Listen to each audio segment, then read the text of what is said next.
How you doing out there in YouTube land? This is Stiletto coming at you from the Wild Wild West. Today, we got a great demonstration for you today. I'm going to do a demonstration that has to do with more with like what I have to do with my world if I have to deploy my weapon. So we're going to do some weapon deployment and demonstrations, and we're going to come to a conclusion whether we like the Grivery scaled weapons better, folding weapons better from cold steel, or the G10 folding weapons better from cold steel. And today we're just doing mega folders. All of our weapons are going to be mega folders, all the big folders from cold steel. Not the super large ones, but ones with about in between a 5-inch and a 6-inch blade. And I pretty much have an example of all those categories, at least one of each from each of those models or series of knives that they have that are mega folders. All right, today first I'm going to show you what we're going to be using. We got the cold steel Raja 2 B blasted version. This is my B blasted version. Raja 2. This is the one I have. Next up, for the Grivery knives, the new Counterpoint XL. Counterpoint XL, the new one, just came out. Just got released rather. And the other big mega folder that I have that's a Grivery handle is a Voyager Tonto XL. It's one of my favorites. I love this knife. It's a good knife. Now for the G10 versions, the ones that we're going to be comparing today are one of my favorites, the new Recon XL. Recon XL Tonto. That's the version I have. It'll be representing for the big Recons. Next, we got the Tau War, one of my favorites right here, the Tau War. Tau War XL, representing for the Tau Wars. Representing for the Espadas. The Espada Large B-Blast version, first series. It's one of my favorites. And last but not least, yes, the Holdout Serrated 6-inch. It's the one that's on sale this month, fellas. You guys and gals, I don't know why you're not buying these. These should be gone by now. These are awesome. For the price that you get them for, you can't beat it. This next one we're going to be comparing. What we're going to be comparing is ergonomics, how it feels in hand, how fast you can deploy it, and how fast you can close it. Make sense? Now, not all these are waveable out the pocket. Matter of fact, most of them aren't waveable out the pocket. I only have 3 versions here. One from the Raja 2 for representing the Griveries, and the Tau War and the Espada representing the G10s. The rest are all regular thumb lock deployment. Okay, first up, we're going to go. Let's go through the the Grivery ones first. First up, the Raja 2. It's pretty fast, huh? See, you can open and close with one hand. Even though I prefer to close this one with 2 hands because of the size of the blade, it can be closed with 1 hand. Deployment's pretty fast, huh? Thumb stud deployment.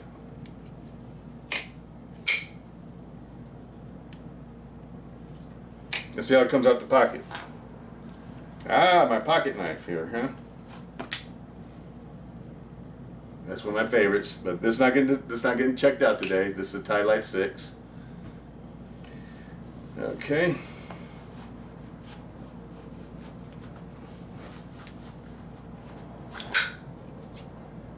That's the way to deploy it out your pocket, using the thumb plate. Now all these have that version, and we're not going to really base it on this. I just want to show you the other alternative way to deploy it out your pocket. Okay? Pretty good. This one's pretty good. It's pretty fast.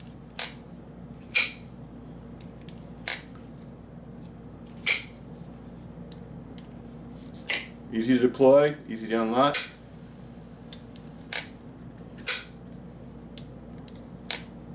Very good.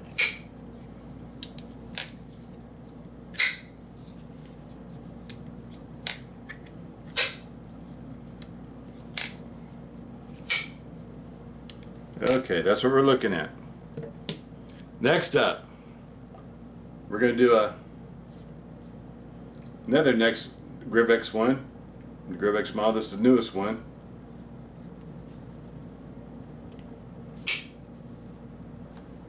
Very good. It's not the fastest on the deployment, I'm finding, but it's a very nice deployment.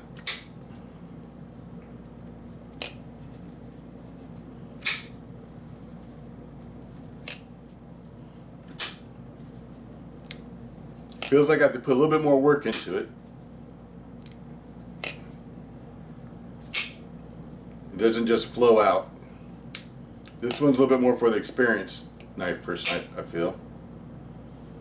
Now, if you just use a thumb stud,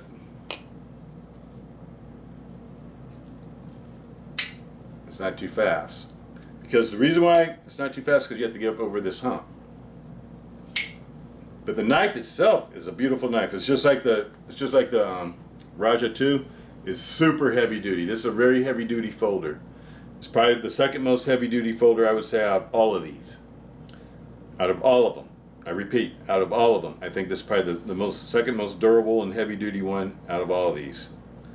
But it's not super fast on deployment unless you know how to, do a little thumb push and wrist flick at the same time.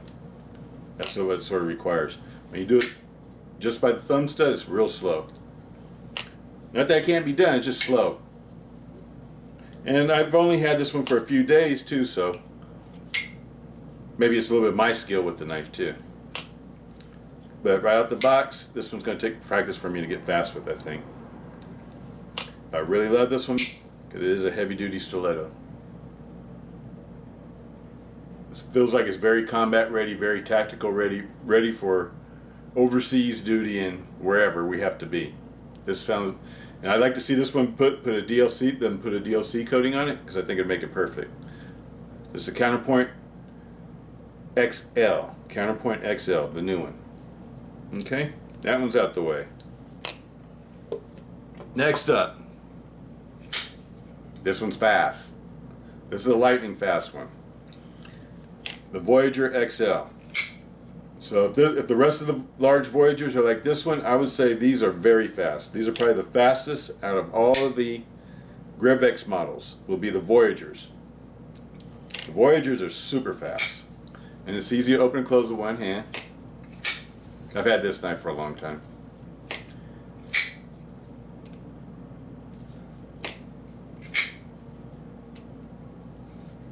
And it's been with me on motorcycle rides. I love it. It's one of my favorites. This one's super fast. This is the fastest to me out of the Griv X model. The second fastest I would say would be the Raja 2. And the last place I'd have to give it to the Counterpoint XL. That's when it's most difficult to deploy. This is the fastest in hand. Now the fastest out of your pocket would be the Raja 2 because you have the wave feature. You don't have the wave feature on this one. But if you're deploying from your hand, this is the fastest. No doubt. Yes, fastest for the Griv X models. Okay, next. Next we're going to get into the G10 versions. This is really a G10 version of the Voyager to me. The Voyager came out first, and then they made this one. G10 version. That's fast. This one has been lubed up by me. I take it apart and lubed it up and tuned it up a little bit because the lock bar on this one wasn't exactly perfect when I first got it. I started to send it back to cold steel, but then I thought, you know what, I could just fix it, especially if they told me what the waiting time was to get it back. And so I just took a little sandpaper, sanded down the roughness on the lock bar. And I want to tell people to do that because I'm sure if you do it the wrong way, if you do it too much, you might mess up your knife. But it made this knife super smooth. It made this knife work flawlessly and function perfectly. And it's one of my fastest knives. And it's truly a combat folder. I like the way it sounds when the lock pops into place. It's like loud. It's like saying, I'm here, motherfucker. Excuse my French. But this is a combat blade also. Just like the counterpoint. Really all of these are combat blades. If you want to take them into combat, they'd be perfect for that. But this is the one out of all of them to me that's most designated for combat because of the black coating and the black overall finish. It makes it non-reflective so it doesn't show reflection that people can see from a long distance. But it's an excellent knife. And I understand that they're going to be coming out with these. I don't know for sure. It's the rumor mill, that they're going to be coming out with these with 440X HP. I think I'm saying that right. 440X. It sounds like extreme high performance steel. So going to be American-made steel. It's called 440X HP. And it's supposed to be equivalent to like D2, but more rust resistant. It has edge holding capabilities like D2, and they're supposed to be putting them in the Recon series first. I think. I'm not sure. That's the rumor. I don't want to tell you anything that that's bad information, but that's what I've heard on the internet, in the forums and stuff. And I understand that during the last Blade show they had some of these in the XHP, and another kind of coating other than DLC. I mean, other than Teflon, it's called DLC. It's supposed to be a diamond-like coating or something like that. And it's supposed to be super tough. It doesn't wear off easily like this coating does. When they come out that one, I guess I have to get that one too because that sounds like a great knife to me. I'm looking forward to that.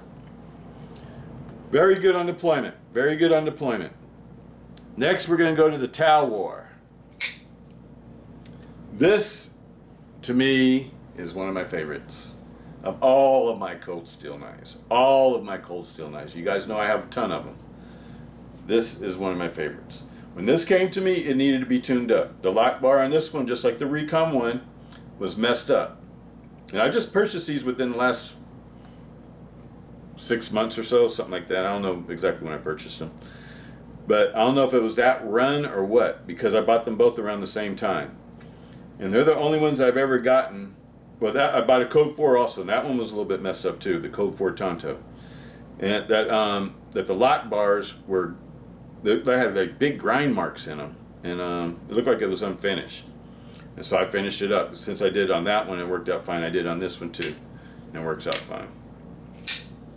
And now it's super smooth. I don't know if you can see the inside of it, but I polished everything, polished all the parts. So it's not really like a stock Tau War no more. Not like a factory Tau War.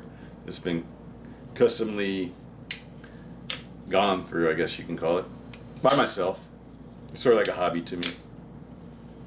But it functions flawlessly, locks up perfect, is super fast. And I like these because they're light in hand. They feel really light in hand. If you have to actually get in a knife fight, this feels, and you can choke up on the back of it. So it has a lot of fighting capability, I think. It has a good grips. All the grips on this one are good. They're excellent in every position. I like it. You can choke up. You can go back so you can have reach. It's a very nice knife. It's very fast. Very fast. Bam, bam.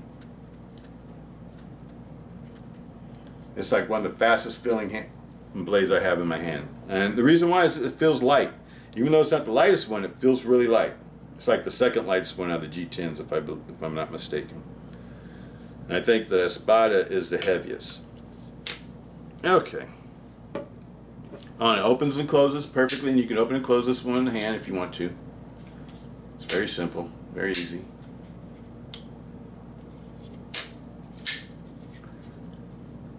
Just doing that just to show you. So it deploys very good. Oh, and the other way that you can deploy this one is out the pocket. The clip is real tight on this one. That's the only reason why you see me struggling with it a little bit, because I'm fighting the clip. But other than that, it's real good. Next one up. This is one of the oldest this is probably the first G10 model I think I ever bought. Was the large version of the Espada when they first came out. That's when I bought this one. I've had it for quite a while. I love it. Very easy to open and deploy. Probably the easiest one out of all of them to open and deploy and to close. It's very easy to open. I shouldn't say open because a lot of them are easy to open, but I'm saying the easiest one to close. Because I don't know if the spring is weaker on these, but I don't know if you can see that. See, I'm putting very little pressure on it. It comes unlocked real easy. So if that's a big issue to you, I know I hear a lot of people complaining about how hard it is to close the locks on these, and some of them are hard to close. But you know what? That's okay, because if you take it apart, you'll see why it's hard to close. Because unlike conventional back locks, these really dig down on the tang.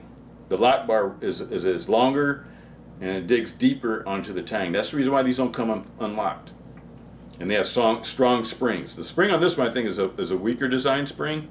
You know, it's just like all the others, but I think the tension in it is not as strong. Because it's really easy to close. I mean, it's like, I don't know if you can see how easy that is. It's like, barely put any pressure on it, and it just closes. Very nice though, hollow ground blade. Very nice knife. And you must see this one out the pocket too.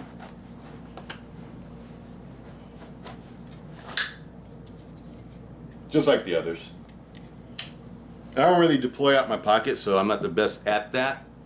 If you look at my technique there, it doesn't look as good as yours. It's because I like to take things out my hand and hold them in my hand. Because I don't know if I need to deploy it right away.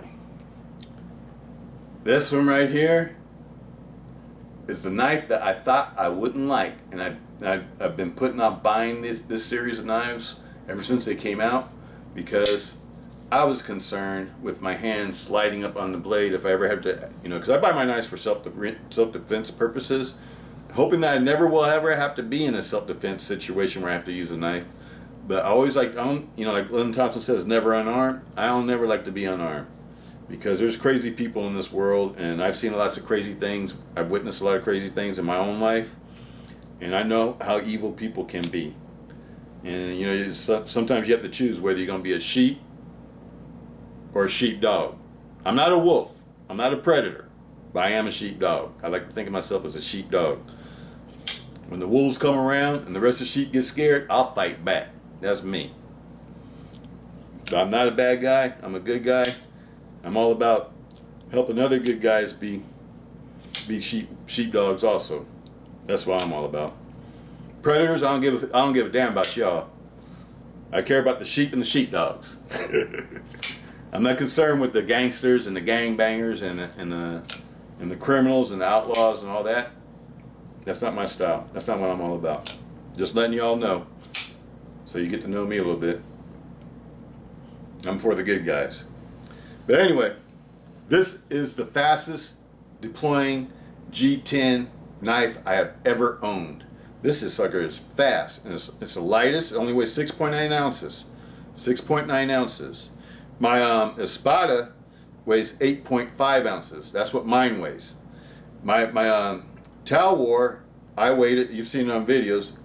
It weighs out at 8 ounces exactly. It's supposed to weigh 8.4 or something like that. My Recon 1, it weighs 8.3 ounces, I think it was. 8.3 ounces. You'd think the Recon 1 would be heavier than the Spada, but the Spada Large is heavier than the Recon Extra Large. And this one is the lightest one of them all, and it has a 6-inch blade instead of a 5.5-inch blade, so it makes it longer, gives you more reach. Has a longer handle, gives you more reach. And your hand does not slide on this one at all. It does not slide. The G10, American G10, is so grippy on this. Even though it looks like your hand would slide forward, the Scottish Skindhu, Skeandhu, the Scottish Skindhu design, even though it has a Scottish Skindhu design where it doesn't have any finger guards or anything like that, the shape of the handle, I think, aids in protecting your hand, because it starts off narrow and comes up wide. And I think that keeps your hand, when you have a grip, from going forward, because your hand has to loosen up in order to go forward. But this is an awesome design. I thought I wouldn't like it. I'm going to get the plain edge one too, because these are all the ones. Most of the ones I bought were serrated. I bought the two the large and the extra large serrated. And I bought my small one. I got a plain one because I plan on using that like a pocket knife. But these I just got to collect because I didn't think I would like them. So I didn't care if they were serrated because I'm not a serrated knife person. Even though I know serrated knives are better in self-defense because they will cut through clothing and all sorts of stuff, where sometimes a blade might bounce off of it. But if you have a real sharp blade, that'll cut through clothing too. But the serrated versions, the reason why I don't like serrations too much is because they're hard to sharpen and the little teeth break and all sorts of little issues and stuff that I don't like about them. And I would just use this for, I don't know, it might go in my prepping gear because I think this would make a good field food preparation knife. This is the plain edge one because look at the blade. The blade looks like a culinary knife, huh?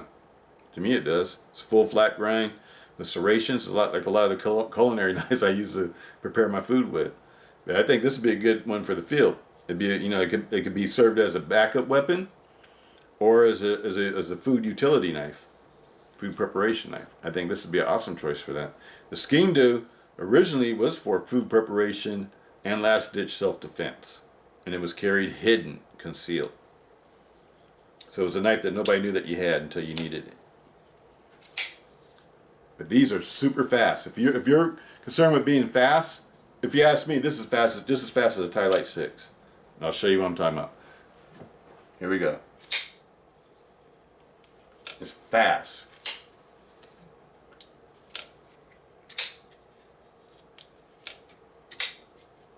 And this is right out the box. This hasn't been adjusted, or lubed, or oiled, or anything. This is the way it came to me out the box. It came lightning fast. I got this from Knife Center, and I noticed that all the knives I've gotten from Knife Center, I've gotten 3 so far, have been perfect. None of them have the issues with the lock bar or anything like I was getting previously. But that might have been a run issue too. I don't know if that was a run issue or if people were selling me things online that were second quality and they were listing them as being first quality because I don't buy second quality things. And so, instead of dealing with it, I just repaired it because I didn't feel like going through all the waiting periods and the bickering and having to write letters and all that kind of crap. So and it wasn't that big of a deal. It was just a matter of being smooth or not. And so I just fixed it myself. I called Cold Steel, and Cold Steel was willing to take the knives back, boom, just like that. I just had to send them back, and they would take care of the issue. But they had I think it was a 3-month waiting period to get them back. And I didn't want to wait 3 months to get them back. I wanted to do my videos. There's things I wanted to do with my knives. And other than the lock bar, the knives were awesome. The blade grinds, everything else was perfect. The handles were perfect.